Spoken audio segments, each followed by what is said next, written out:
Alright, this is study 14 of our study in Galatians. Today we're going to begin chapter 4. We're going to look at verse 1 to 7.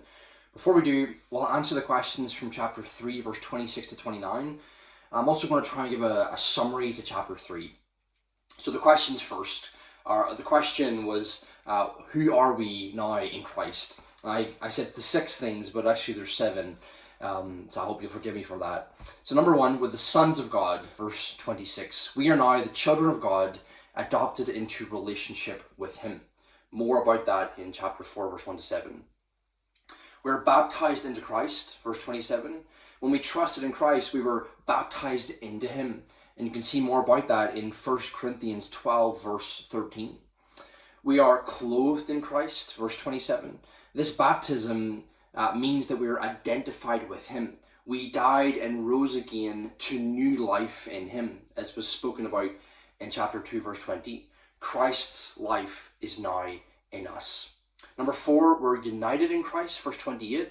There is no hierarchy in the gospel. There is one way to be justified, for the Jew and for the Gentile, for the slave and for the free, for the man and for the woman. And we are now one with each other in Christ.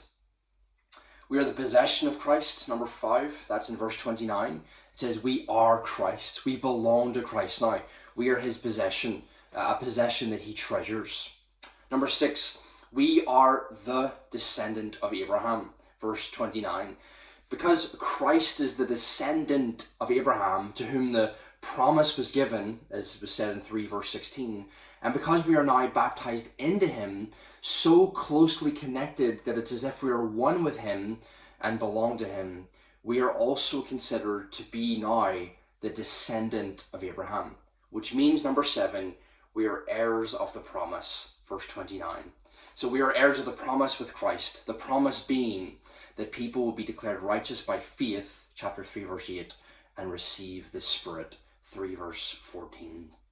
So let me try and summarize chapter 3. Again, it's a complicated section of Galatians, and hopefully this summary will just help you understand the flow of thought here.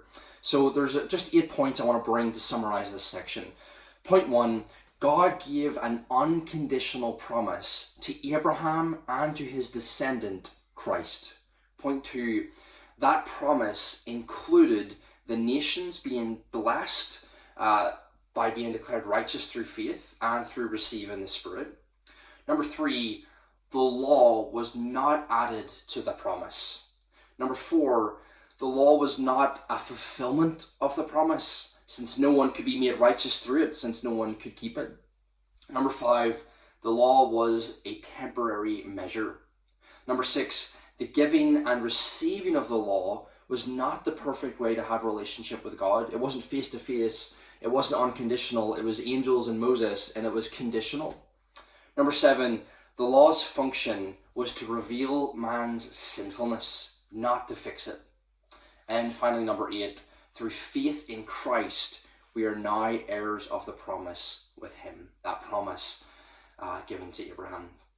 So hopefully that helps. Hopefully that summary gives you a better understanding of what chapter 3 is really all about.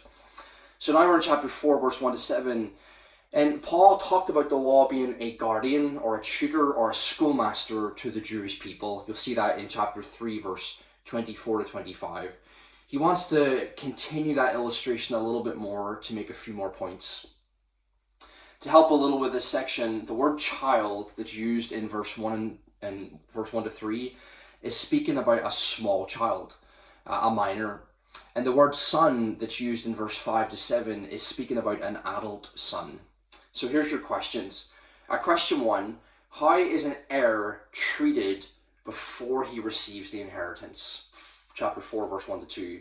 Question 2, how does chapter 4, verse 1 to 2 connect to the people of Israel in chapter 4, verse 3? Question 3, list what the Father, Son, and Spirit has done in chapter 4, verse 4 to 6. And final question, what is the Jewish believer's relationship to the law now? Chapter 4, verse 7. Go back and look at chapter 3, verse 24 to 25, and also chapter 2, verse 14. God bless.